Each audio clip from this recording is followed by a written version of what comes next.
Добро вечер, јас сум Васко Ефтов, овој емисијата во центар на Ал-Сатем телевизија. Вие сте на вистинското место, почитувани гледачи. Бидејќи вечерва и вие и јас имаме право да знаеме вистината. Еве што ќе гледате вечерва, почитувани гледачи. Дали промената на скопските улици значи создавање основа за фалсификување на следните локални избори?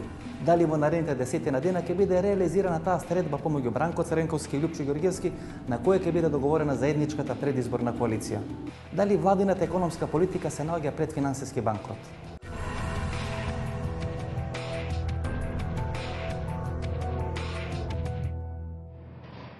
Градските власти во Скопје најавија на масовен процес на менување на имињата на скопските улици.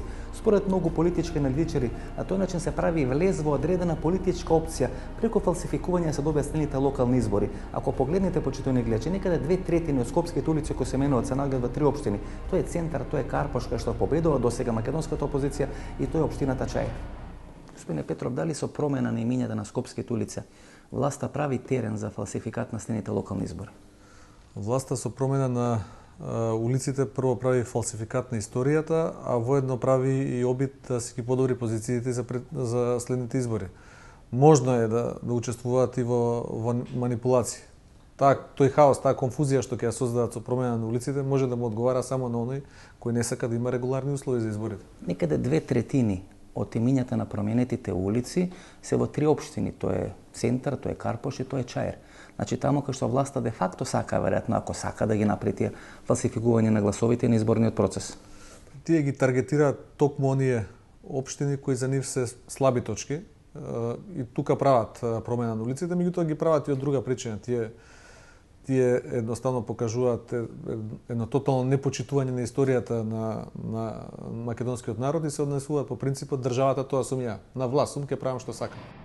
Постојат барем неколку причини кои укажуваат на фактот дека се можни одредени операции за фалсификување на следните локални избори. Како прво, во 2 наврати власта не прифати да има попис во Република Македонија. Како второ, без направен попис многу тешко ќе биде ревидиран тој избирачки список преку кој се реализираат политичките избори во Република Македонија.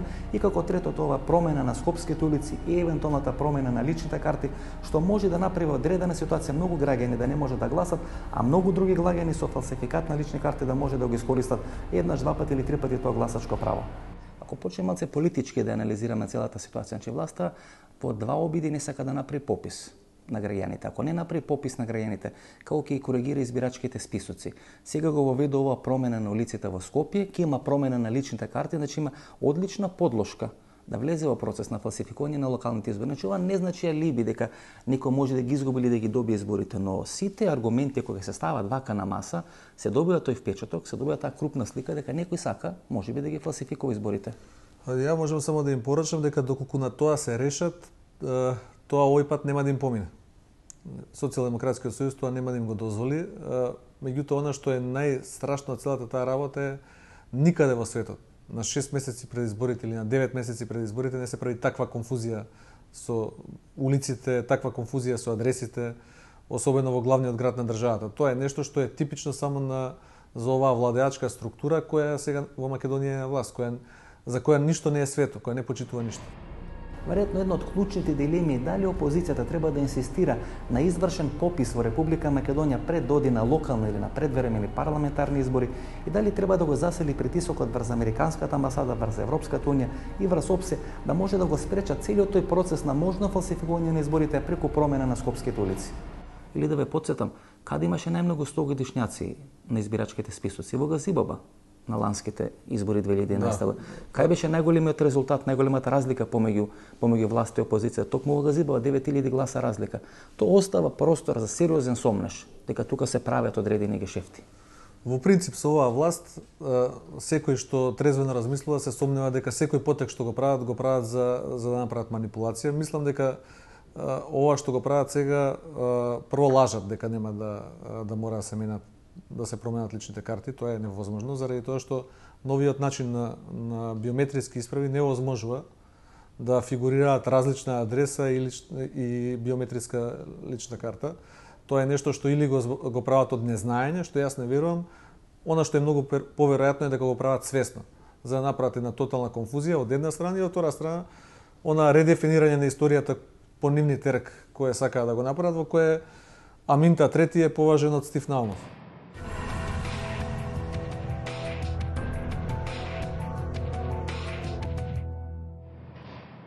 На изборите во Србија пред еден месец пресвртот на политичката сцена беше направен после таа пресконференција на сегашниот председател Тома Николич, кој излезе на пресконференција со две вреки полни со гласачки ливчиња и сакаше да покаже дека на првиот круг на изборите беа направени тие фалсификувања на избирачката волја.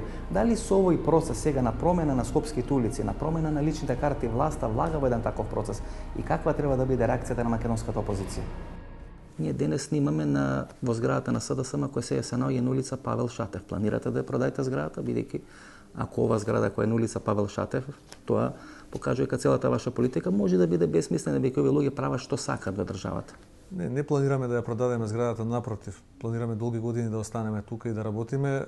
Она што секако планираме е како нова власт да не дозволиме да овие решенија кои се насилнички. Пазете, не е само што е содржината на она што сакаат да го направат со промена на улицата Бихачка во Павел Шатев. Тие сакаат на некој начин да покажат дека се многу јаки и да го понижат СДСМ во стилот еве ќе ви ја ставиме улицата Павел Шатев, уште да ставиа институтот Павел Шатев. Добро, ќе дозволите ли Павел Шатев да биде ова улица? Не, ние кажаме дека може тутре да ви остават Симон Радев, може тутре да ви остават Ванчо Михајлов овде на по завршувањето на следните локални избори во Скопје.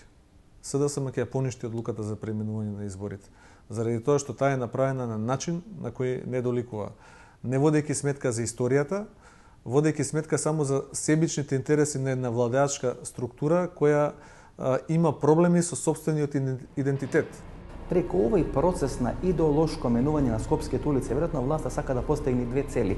Како прво, дел од тие структури блиски на Лјупчо Ѓорѓевски да ги врати евентуално кон ВМРО ДПМН и како второ, преку одредени такви чарки пред да биде формирана таа опозициона коалиција, да покаже дека таа коалиција ќе биде формирана на одредени непринципиелни основи.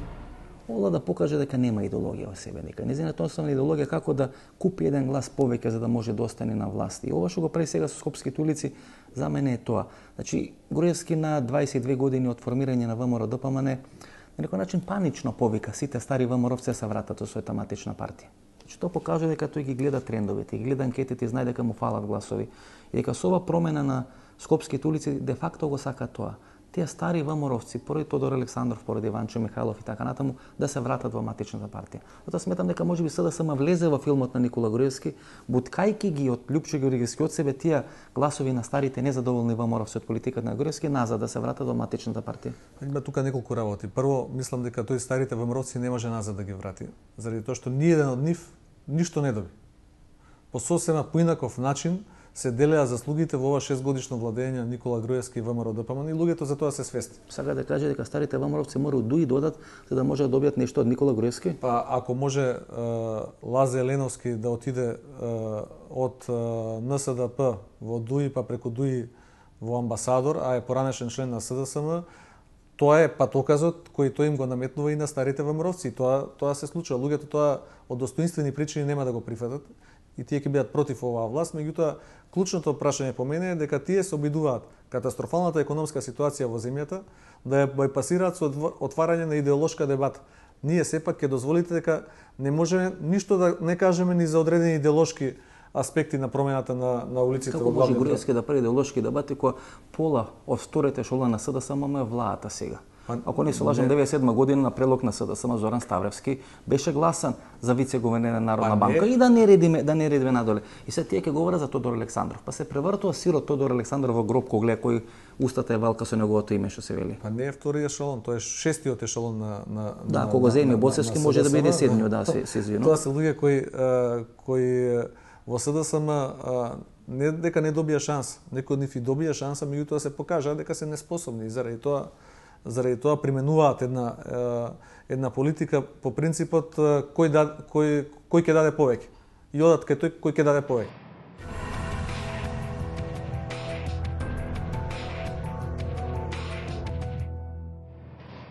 Има најави дека овие денови може туристичките агенции дојдат да протестират пред седиштето на СДСМ, бидејќи со ова работно лето им уништевте туристичката сезона и празни се плажите на Халкидики.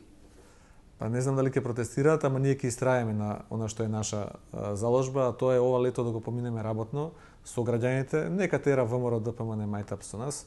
Ние сериозно ќе им пристапиме на граѓаните. Со средби со нив по селата, воопшто не ни пречи да не нарекуваат дека сме станале селска партија, нека карикираат дека Андреј Петров јадел прв пат компир манџа во Струмица. Нека го прават сето тоа. Ние ќе истраеме да бидеме со народот, со граѓаните. Митинзите ќе си ги тераме исто така во секој град. Имаме промотивен дел, ќе ги промовираме нашите кандидати за градоначалници. Задоволни ли сте од досегашните митинзи? Имавте 3, сега во недела ќе биде четвртиот во Куманово. Четвртиот во Куманово, петиот во Прилеп се најава, ако не. Да, во Прилеп ќе биде и тоа е нешто што ние ќе го правиме во континуитет. Дали тоа се добитните градови кои се да само очекува да ги добие? СДСМ во овие градови кои излегува со кандидати кои имаат убедливо повисок рейтинг од било кој кандидат на потенцијален на владеачката партија и тоа е она што ги мачи нив. Кога на 2 септември на таа бина ќе излезе целата опозиција, велат можеби издружена македонско-албанска опозиција, дали таа ќе биде опозиција и дали таа ќе биде коалиција која би требало да тежи некаде повеќе од 500.000 гласови, кои би требало да донесат сигурна победа на локалните избори? Математички оваа опозиција, условно да кажам, само македонската опозиција, здружена тежи околу 450.000 гласови на претходните избори 2011. Имајќи ги предвид трендовите кои постојат на повеќе релевантни куки за испитување на јавното мислење, јас очекувам дека ваква здружена опозиција може да биде околу бројката од 500.000 гласови, која не е ни теоретски достижна за оваа власт во моментот. Дали власта ќе оде на одредени процеси на формирање на разни опозициони партии преку кои би можела да излече дел од опозиционот колач на СДСМ или на таа здружена опозиција, дали ќе биде формирана таа СДСМ Тенковска и каков ќе биде ставот на СДСМ во однос на прашањето на Владо Бучковски? Искуството од ланските избори покажа дека Јован Асиевски пропадна на тие избори бидејќи сакаше да глуми опозиција на опозицијата, како е ЛДП. И граѓаните тоа сурово го казнија.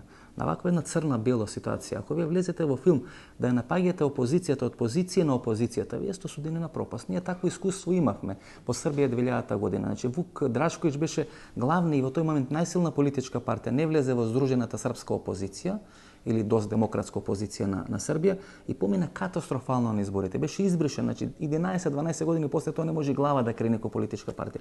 Мислам дека е сега апсолутно зрел моментот кога опозицијата треба да ја наметни таа атмосфера.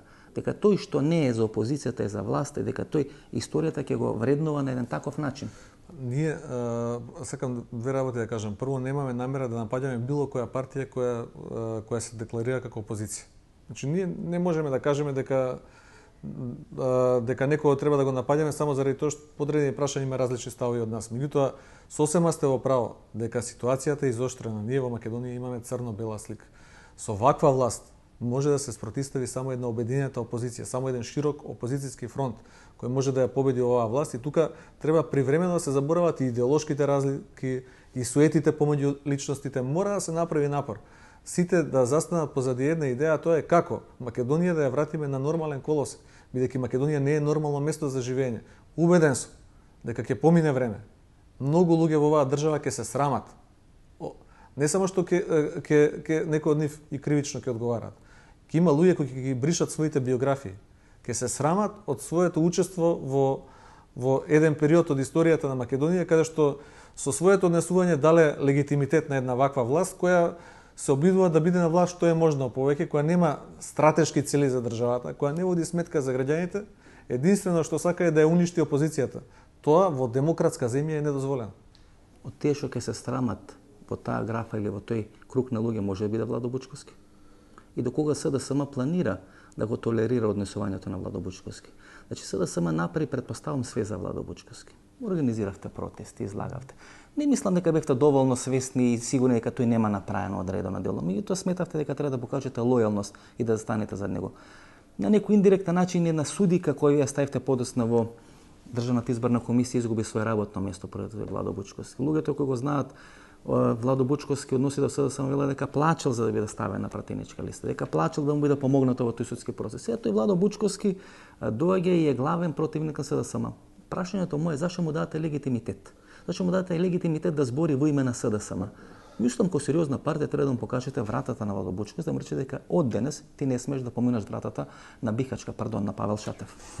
Ние сме се решиле како раководство на партијата кога се конституираше новото раководство, да не ги правиме условно да кажам грешките кои беа правени во минатото со исклучување на одредени членови на СДСМ само заради тоа што имале поинаков став од партијата. Ама нема понекогаш он работи спротив вас. Она што сакам да ви го кажам. Значи, тоа што го прави е недостоинствено. Јас сум бил шеф на штаб на Владо Бучковски во 2006 година во изборната единица 1. Значи, каде што сум го заложил својот авторитет, интегритет за него како градоначалник, председател на ЗЕЛС, за да се борам за Владо Бучковски. Ова што го прави со своите изјави е нанесување на директна штета на СДСМ. И тоа не може да биде на никаков начин протолкувано, отколку како ставање на едноставно на пречки на патот да оваа власт падне. Околу мотивите, јасни се мотивите. Значи да ве поправам, ставање на тенковски мини на патот на опозиција, вака фигуративно кажано. Очигледно е дека во услови кога опозицијата се обединува, кога ние седнавме да разговараме со Жерновски, имавме година дена жестоки кавги пред изборите со ЛДП. Седнавме да разговараме со партијата на Љубе Бошковски и со Обединети за Македонија. А Љубе како на конференцијска врска од Идризова беше клучен во разговорите? Меѓутоа легитимитетот писмено им го има пренесено на оние луѓе кои седеа на масата таму, на подпредседателите на партијата и на генералниот секретар. Кај да е со Љупчо ќе седнете Со предпоставам? Љупчо планираме да седнеме во следните денови. Сега ние Немојте само у канцеларијата на Љупчо, таму има слика на Тодор Александров. Па можеме, обично праксата е на неутрална територија да седиме за да не има принцип на подреден и надреден. Меѓутоа она што сакам да го кажеме, кога правиме напор да ги обединиме сите. Правиме контакти со одредени политички партии на албанците, за да направиме навистина еден широк опозицијски блок кој ќе ја порази оваа власт, и во такви услови оној што ќе се обиде да прави условно, да кажам, да ја напаѓа таа власт. Дали е тоа одредена спрега на поранешни политичари од одредени мотиви, поврзани со одредени медиуми и така натаму. Целта е јасна. Целта е да се овозможи нова власт да се задржи. Можам само да им порачам дека новата власт ќе има одговорен пристап кон нивните потези во овој период.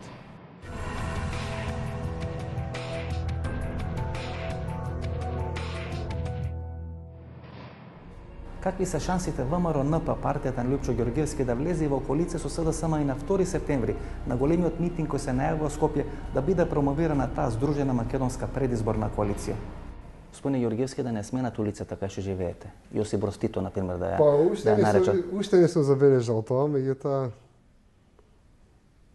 јас сум Нацо Караманов, тој е еден добар македонски поет и партизан во исто време, така што мислам дека треба да се остане тоа. Како би коалицирале со овие партии кои ги нарекува бугари-убици, луѓето кои го сменија Тодор Александров или ја ставија улица Тодор Александров? Како е возможно да правите коалиција, да речеме, со нив? Па гледате, се уште е рано да можеме да кажеме дека таа коалиција ќе биде потврдена и покрај тоа што очигледно веќе во овој период ќе има една соработка меѓу сите опозицијски партии.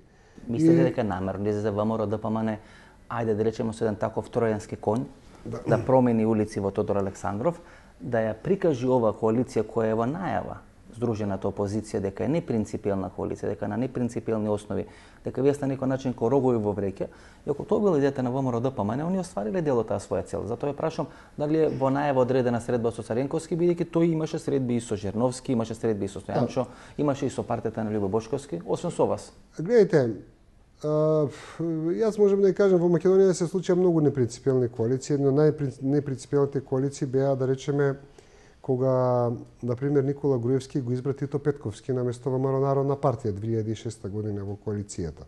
Подоцна коалицијата меѓу ВМРО ДПМН и Дзингу, коалицијата меѓу ВМРО ДПМН и ДУИ. Значи, серија на непринципиелни коалиции. Сега се најавува голем митинг на 2 септември. Многу ме навела дека на тој митинг на 2 септември ќе треба наиста бина ве и Црвенковски да кревате. Навистина не можам да ја кажем од дежен сакпе дали ќе бидеме на иста бина, меѓутоа можам да ја кажам дека во текот на летово очекувам да има доста сериозни разговори меѓу повеќе политички партии во опозицијата. Имате најави за средба со Црвенковски? Да, можам да кажам дека има најави, датумот се уште не е определен, меѓутоа може да се случи во наредните 15 на дена да дојде до таков разговор. Значи сигурно пред 15 септември, односно пред 2 септември. Да, сигурно далеку пред тоа. Со проценти како би ја дефинирале таа коалиција? Колку се шанси да биде формирана на таква коалиција? Па можам да ја кажам дека 70% има шанса да биде формирана таква коалиција. Вела дека таква коалиција, например, која би била формирана на една опозициона основа, би броила некаде 430-450 илјади гласови и дека е неопходна една албанска или две албански партии како би била формирана предизборна македонска-албанска политичка коалиција, која е клучна реално, која е клучна за добивање на изборите во Скопје.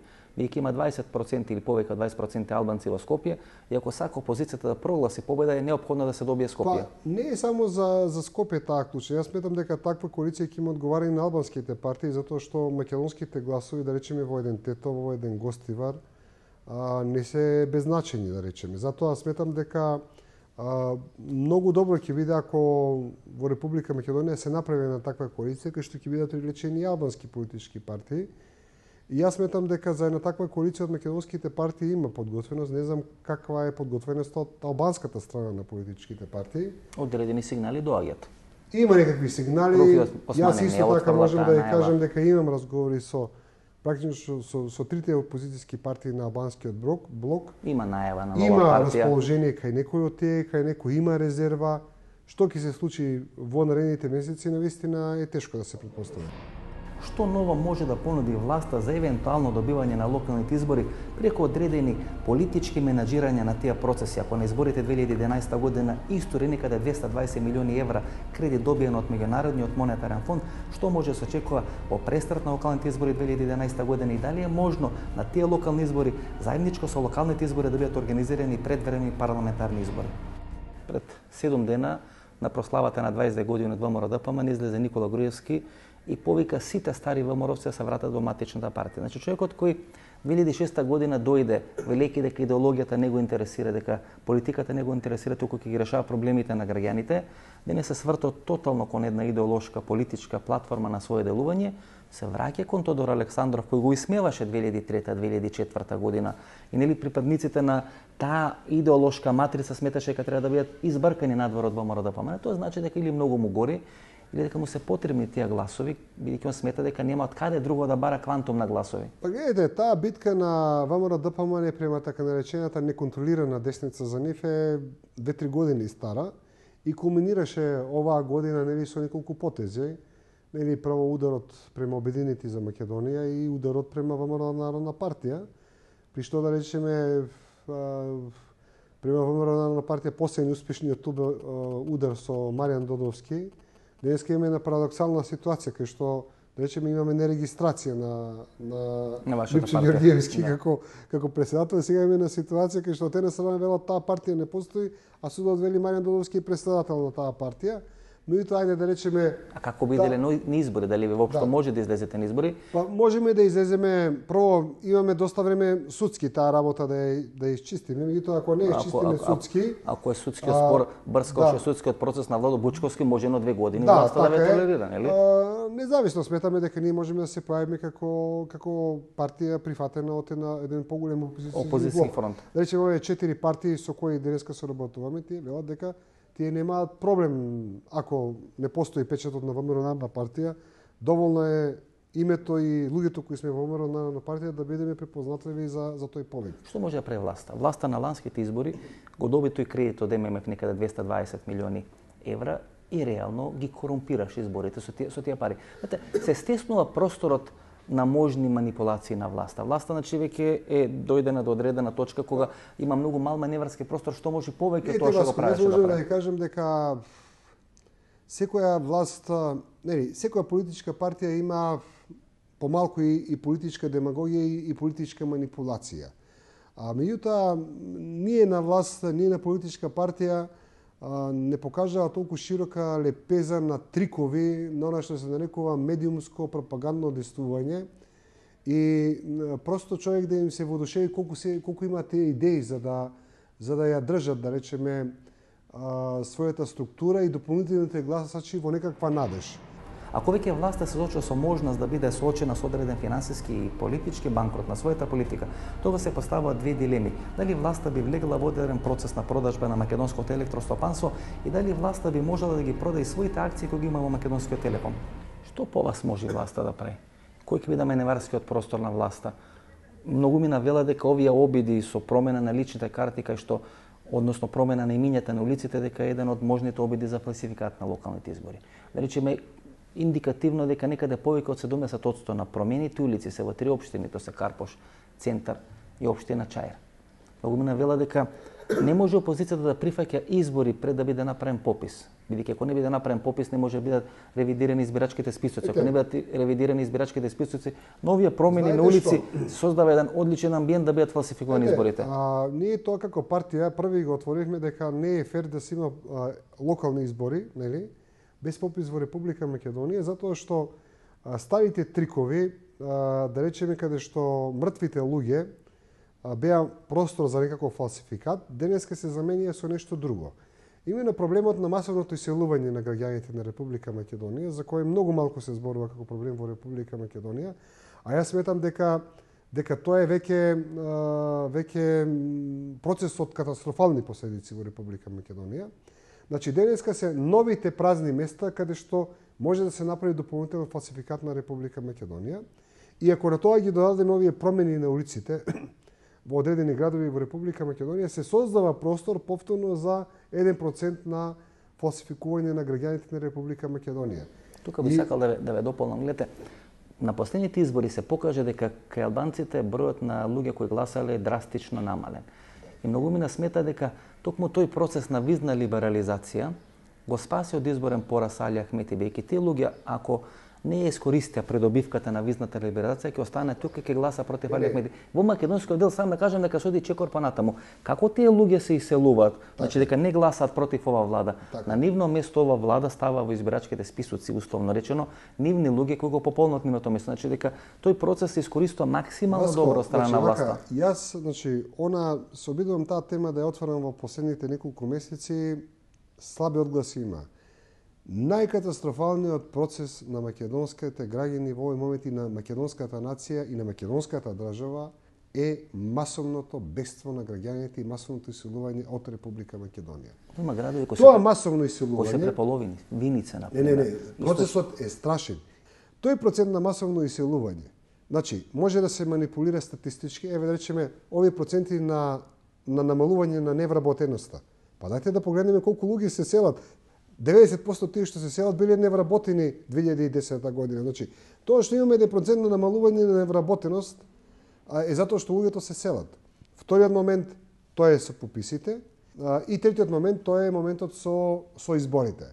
Значи, ние мораме на тој проблем да гледаме, да го погледнеме многу сериозно во очи и како држава и како нација, затоа што тоа може навистина да доведе до една комплетна катастрофа на нашата држава.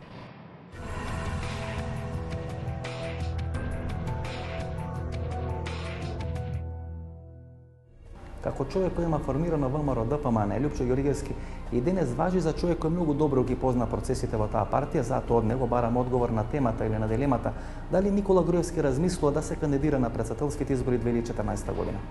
Имаше пред 2 или 3 месеци сериозни чистки и расчистување во редовите на ВМРО ДПМН во Источна Македонија или на тој македонски исток кај што ВМРО ДПМН секогаш била многу силна. Беше сменет Каширски, беа сменети неколку председатели на општински комитети. Новиот бранд, да.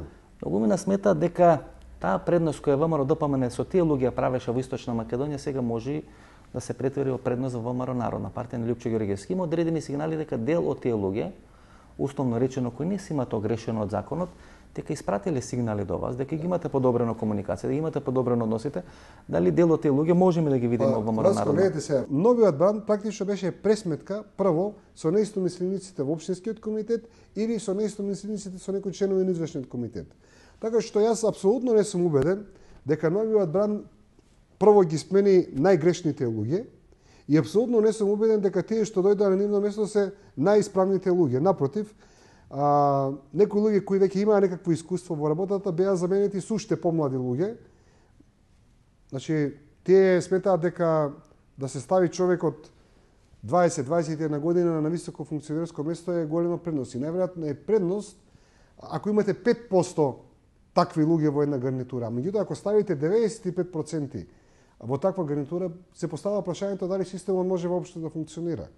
Така што јас сметам дека новиот бранд де факто ќе биде кочница во работата на политичката партија, а во исто време ние се отвараме према сите тие луѓе кои едноставно беа жртви на тоа. Тука не го сметам Каширски и компанија, затоа што тие беа де факто од друга нели афера сменети, не беа според новиот бранд сменети, туку според аферата нели на она што се нарекува нели тие коцкарски апарати и машини.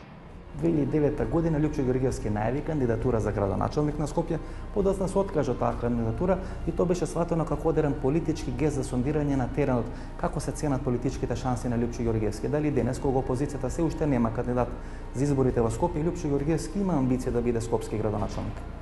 Вие излеговте со одредена предпоставка за предвремени парламентарни избори.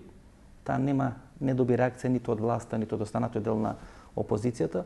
Денес има некои други шпекулации кои се вртат околу ВМРО-ДПМН, дека ВМРО-ДПМН сепак со Коце Трајановски ги оделе на локални избори во градот Скопје, дека Никола Груевски би се спремал за претседателски избори 2014 година и потенцијален негов наследник би бил министерот за здравство Тодоров. Че вие секојаш ги имате тие информации од врвот на ВМРО-ДПМН, иако не сте веќе 5 или 6 години таму, што очекувате, што може да се случува во ВМРО-ДПМН? Значи, јас сметам дека ВМРО-ДПМН е партија која апсолутно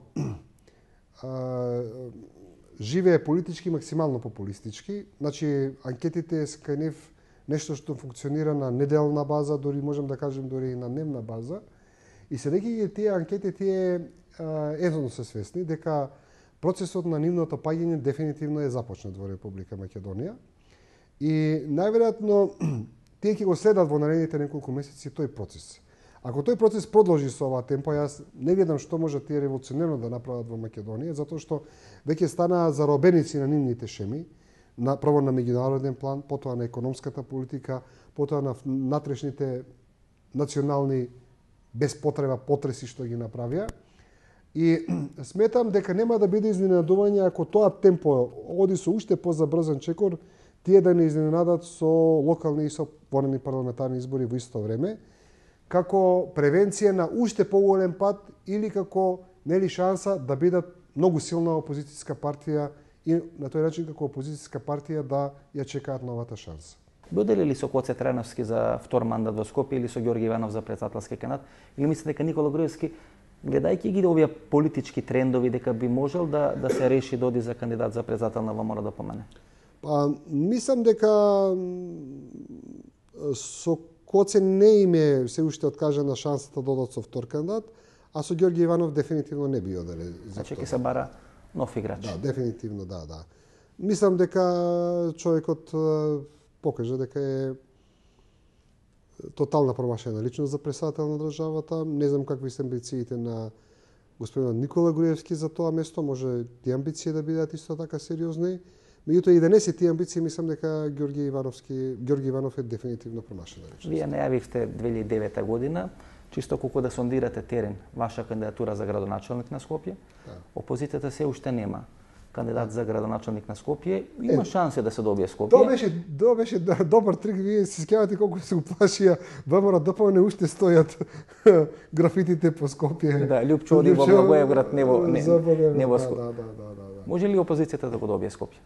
Може, апсолутно. Мислам дека знаете што, ако се направи голема коалиција, значи ние ќе имаме една ваква ситуација каде што изборите во Република Македонија во 90% од градовите ќе се знаат во првиот круг. Ќе нема втор круг. Што е многу добро. Значи, ќе победува или опозицијата или ќе победува власта. Црно-бело, што е многу црно-бело.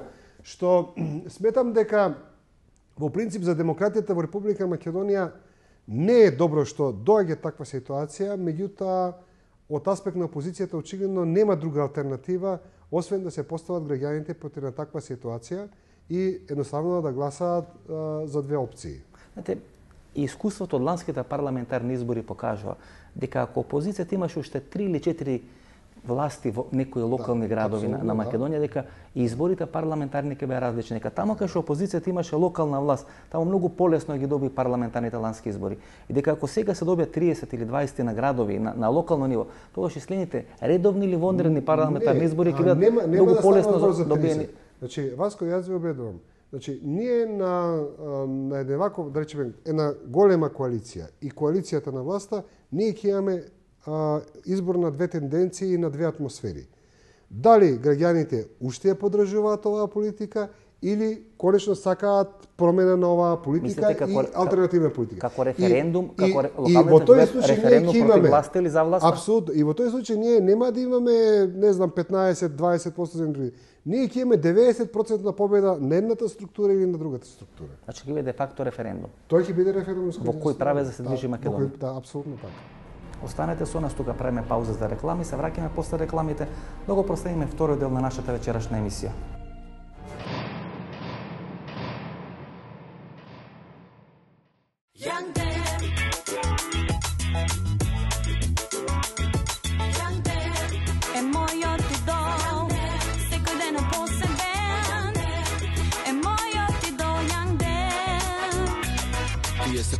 Брейн, јан верен пак во трен. Сакаш ли да бидеш свежа, користи ги секој ден. Посебна е убава со крема или лосион. Биди секогаш спремна, знаеш спремен е и он.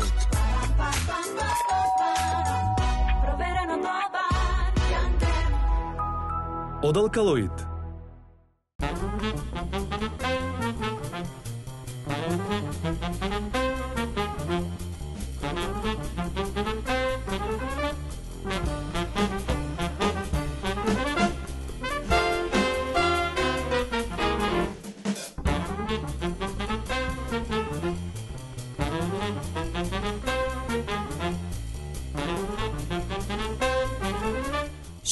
години трговијата е нашиот занает. Дали Нино? Биги Нино! Роди го танзај! За секои 3 рати, една Toyota гратис. Вози Јарис, Аурис, Авенсис или RAV4 веднаш, а плати на 3 годишни рати, без гаранции, жиранти и камати.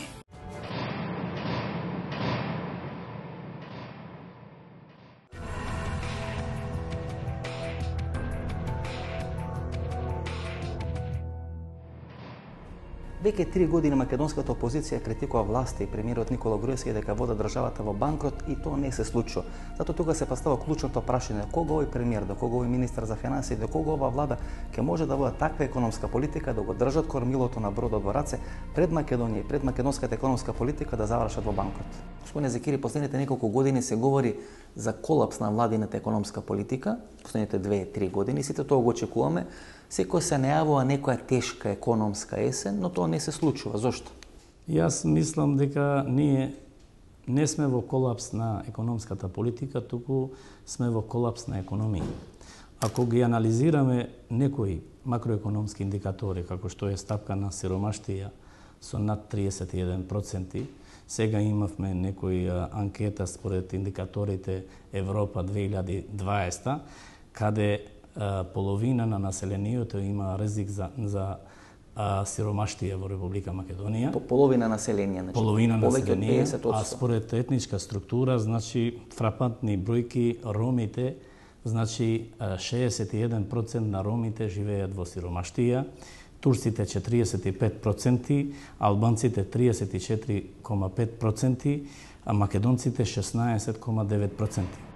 Во последните 6 месеци, без малку 2 месеци, премиерот Никола Груевски надвор од државата оди на тие инвестицијски тури од Малезија, од Кина, од Индија, сега Шведска, Финска и така натаму, и многумина смета дека тоа е на некој начин бегство на Никола Груевски од македонската економска и политичка реалност, бегство од политиката која води и не може да се соочи со ефектите на таа политика. Ние, значи, се одлучуваме да инвестираме во споменици. Наместо да ги поддржуваме малите и средните фирми како интегрален и комплементарен дел на вкупното стопанство, ние денеска имаме мали фирми и големи споменици во Македонија. Господин Ивановски, 3 години најавувате секоја лето дека на есен ќе има банкрот на владината економска политика, дека не чека топла и жешка есен и тоа не се случува. Зошто? Вака се, значи СДСМ отвори 2 теми и ги отвори во време кога никој за тие теми не зборуваше. Значи, ние пред 2 години кусур ја прашавме владата колку владата им должи на фирмите и истовремено го отворивме прашањето за брзината со која што Македонија се задолжува. Прашањето на банкрот е малце по-сложена работа, меѓутоа и она што во Грција се случува сега, не е нешто што се случило преку ноќ Значи таму исто така со текот на годините имало серија на случувања кои што довеле до онака што се наоѓа Грција денеска. Добро, како Груевски велите 2 години, пред 2 години сте ги поставили тие две клучни прашања. Први, како што сам кажувате, Груевски ден денес успешно наоѓа пари и успешно ги покрива сите дупки. И успешно го држи кормилото на бродот во своји раце. Значи, тоа не се почувствува ни на плати, тоа не се почувствува ни на пензии, тоа не се почувствува ни на земјоделски субвенции. Тоа се трите столба кои Груевски ги контролира и тоа ги контролира баш бетонирано. Видете, вака се можете и вие дома во вашето семејство да одржувате многу висок стандард и никој дома во семејството да не знае, значи нити сопругата, нити децата, кои што си живеат супер, дека вие всушност парите кои што ги носите дома се пари земени на кредит. Бидејќи никој дома не знае, сите уживаат, вие сте најдобриот сопруг, татко во семејството. Во моментот кога ќе разберат, кога ќе дојде време да се плати кредитот назад, тогаш целото семејство веќе малце поинаку ќе ве гледа вас. Тој момент се уште не е дојден. Меѓутоа, она што се случува е драматично зголемување, драматична брзина на задолжување на Македонија. Македонија само за 3 години, 2009, 10 и 11, јавниот долг го зголеми за 950 милиони евра. Знаете што значи? Близу 1 милиарда евра. За 3 години. Тоа знаете што значи? Пред 3 години секој македонец беше задолжен кон странство 550 евра. Само после 3 години секој македонец е задолжен 1030 евра. Речи се дуплираше долгот на секој македонец, без разлика дали е бебе или има 90 години, за само 3 години. Тоа е брзина на задолжување која што е неодржлива.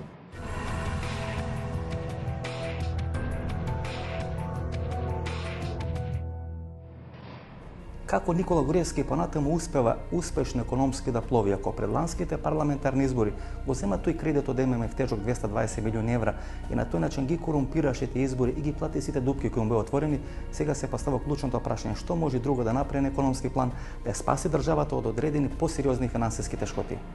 Значи нема економска активност на фирмите.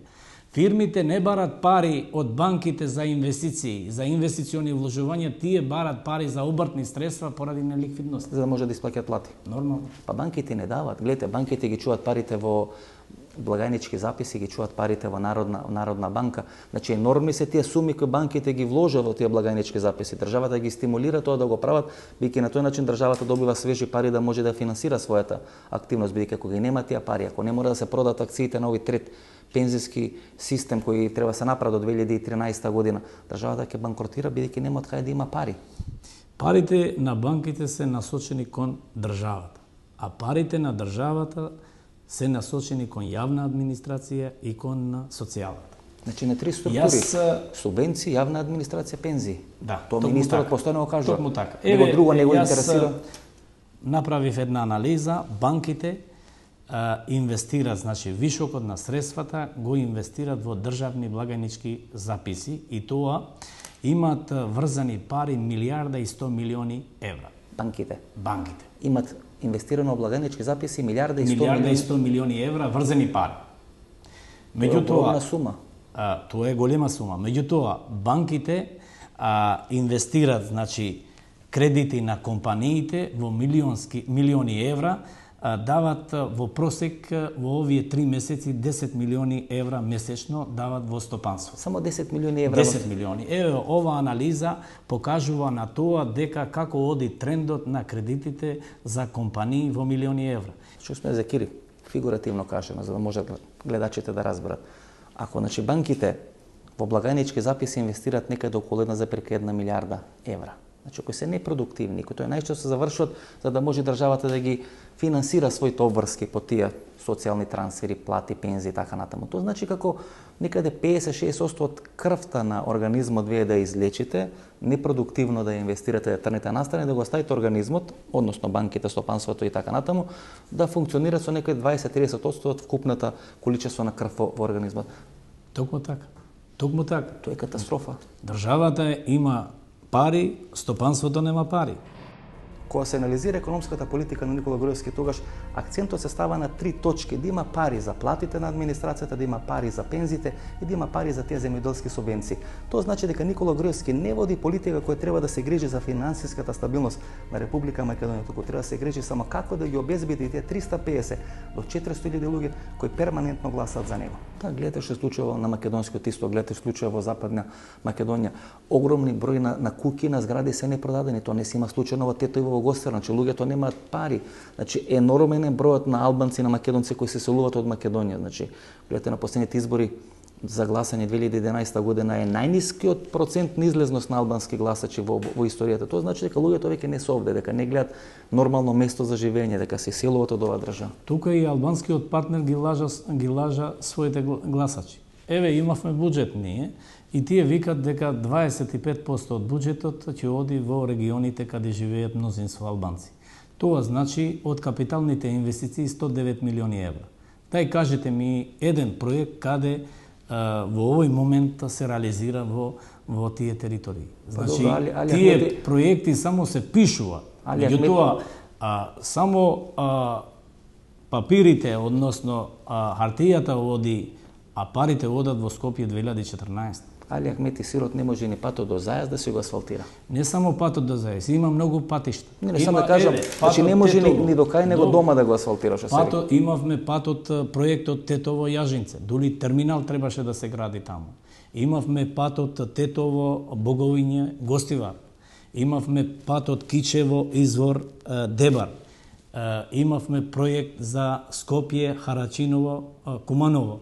Имавме проект граничен премин Станчич Беланоц и многу други проекти. И ништо не направено. И тие се планирани во 2012 да се реализира. Ниеден проект, значи тие проекти се пишуваат секоја година во буџетот и не се реализираат.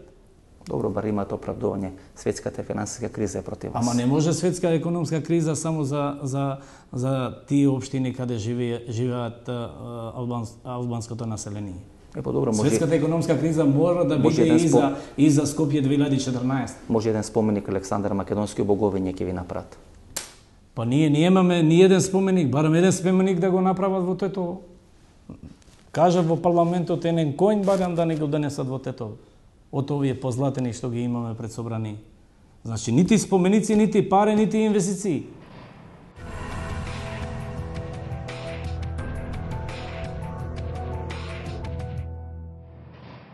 Значи некаде 2005 година Владо Бучковски влага тогаш како премиер на владата на СДСМ влага во тој процес на продажба на електростопанство или на ЕСМ на Евана, на австриската Евана.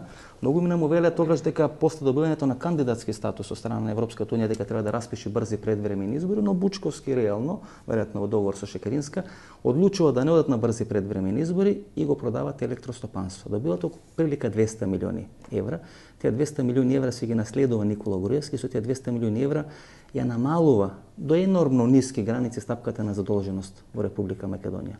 Од таа стартна позиција, подоцна се задолжува, ги добива во налет изборите 2008 година и се останато е приказна. Но клучна е таа 2005-2006 година помена. Значи вака, кога зборувате со владата, со премиерот Груевски, тој никогаш не сака да зборува за брзината на задолжување. Тој има две омилени теми кога станува збор за задолжувањето во странство. Едната омилена тема е висината на долгот, кај што тој вели Македонија е пониско задолжена земја од други земји во околината или во Европска унија, а при тоа заборавајќи да каже дека некои од земјите кои што се позадолжени од нас, во меѓувреме затоа се и позадолжени, си ги решиле своите потреби од првокласна инфраструктура, енергетски потреби, атомски централи и така натаму, затоа се тие позадолжени, меѓутоа тоа не е единственото прашање. Она што вие го спомнавте околу, значи тоа е втората работа за која што Груевски треба да му пали свеќе дека жив на Владо Бучковски. Не, ќе се вратам на му ги поклони изборите, без малку условно речено, фигуративно кажем на 2006 година. Му остави бакшиш 200 милиони евра со кој ќе го врати долгот и на така вратен долг има енормно ниска стапка на задолженост со париот продажба на ЕСМ и подоцна да може во неограничени количини и без контрола на Светската банка се задолжува со комерцијални кредити. Значи, треба да напали свеќе на Бучковски до крај на живот. Па, вака сега јас ќе ви кажам. 2000 и една работа која што Груевски упорно ја зборува секогаш кога се зборува за задолженоста кон странство. Тој, кога зборува за нивото на задолженост, зборува за 2005 година. Сте се запрашали некојаш зошто зборува за 2005 година? И Ставревски зборува И Ставревски стално велат од 2005 година нивото на задолженост беше толку и толку. Зошто зборува за 2005 година? Командата Тоа е една манипулација. 2006. Па апсолутно. Значи, Груевски станува премиер во август 2006 година. Прашањето е колку е задолжена Македонија не во 2005-та, колку е задолжена, например, во јуни или во септември 2006. Зашто ја зема 2005-та тогаш? Еве, ако веќе го Ја отварате. зема 2005 година затоа што на крајот од 2005 година, во декември, Македонија издава евроврзница за да земе пари со кои што предвреме треба да со кои што не предвреме, туку треба да отплати долг кој што доспева наредната година. Никола Во Поповски. декември, да, Никола Поповски, тоа се 150 милиони евра, таа беше една исклучително успешна емисија на евроврзница. Или 170. 150 милиони евра тогаш. Значи зборуваме за декември 2005 година. Парите се земаат во декември и долгот за тие 150 милиони се зголемува.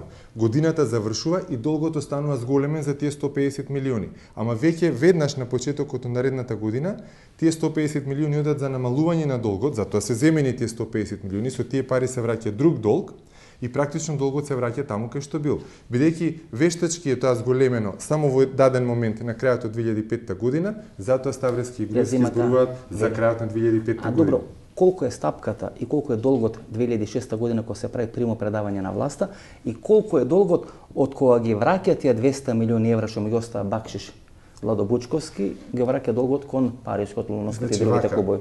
Во моментот кога Груевски станува премиер, Македонија има долг кон странство 24% од БДП. Денес има 28. Денес има 28. Значи, еднаш за секојаш треба да биде јасно.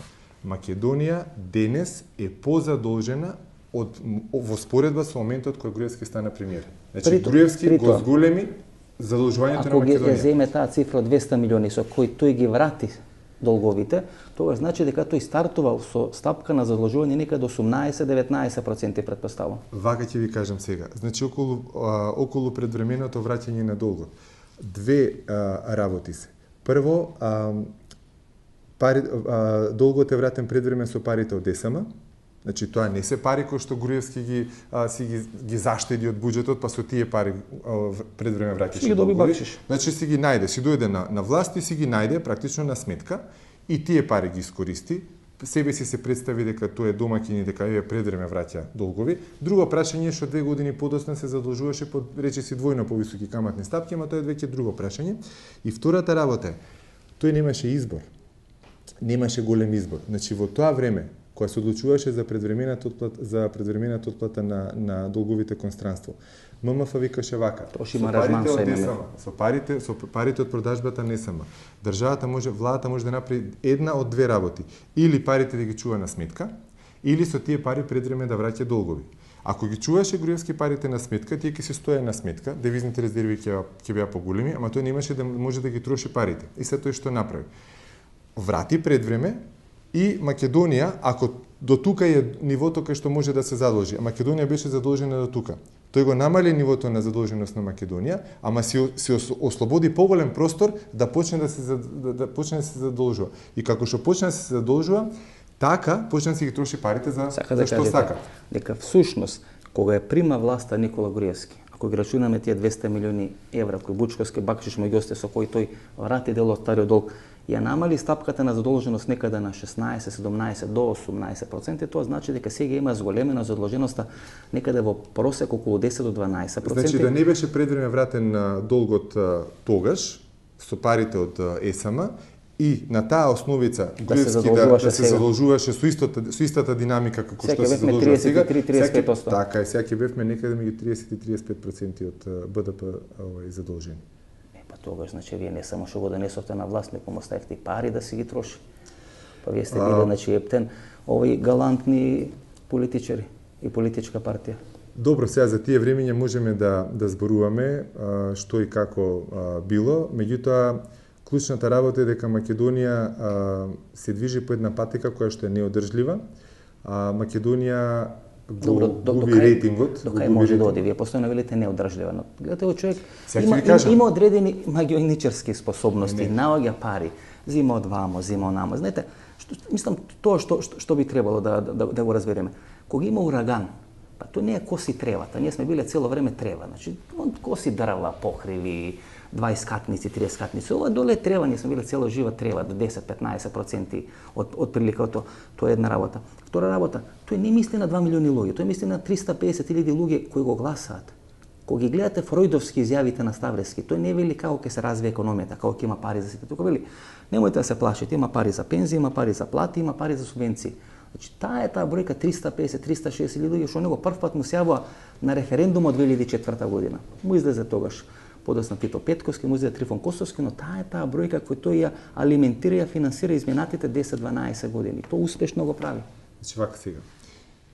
Сега работава изгледа вака, како да сме сите ние во еден чамец и си весламе по една река која што е многу мирна и многу е убава гледката од страна.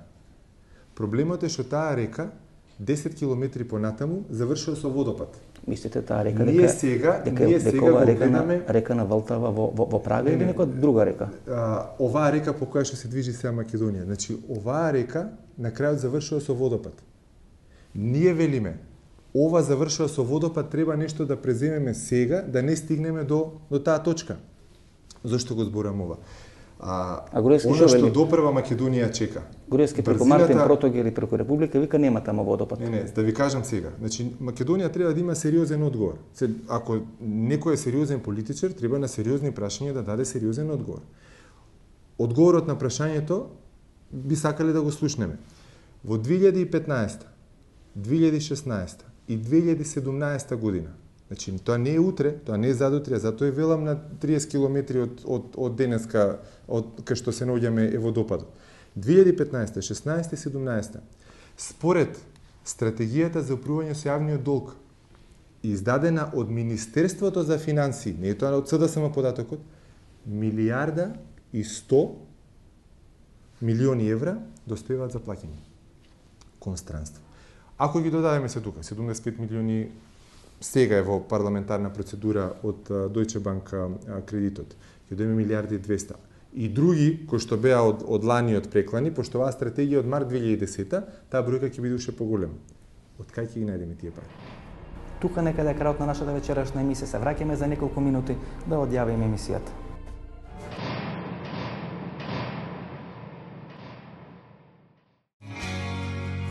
Страста за совршенство не донесе оному каде што се наоѓаме денес.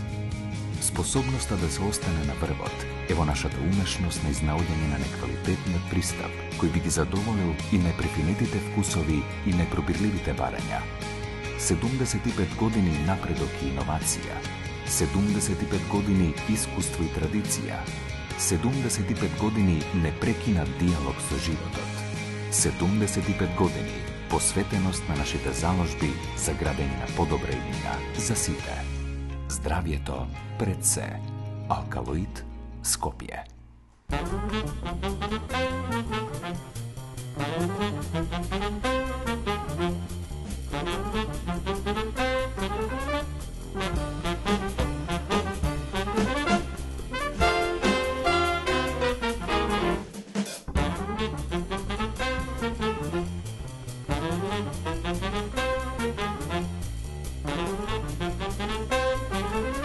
Шеесет години трговијата е нашиот занет.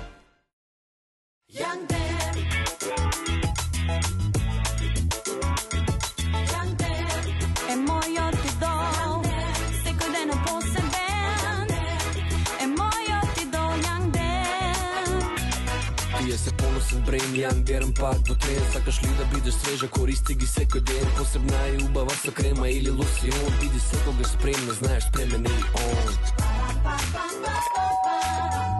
Проверено добар. Од Алкалоид. Дали Нино? Биги Нино! Роди го танзај! За секои 3 рати, една Toyota гратис.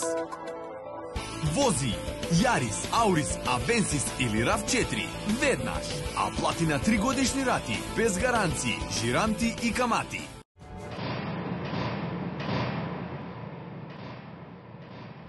Ова беше емисијата во Центар, сум Васко Ефто, почитувани гледачи. Ние се гледаме идниот петок во истото ова време. Пријатно вечер, Македонијо, каде и да си.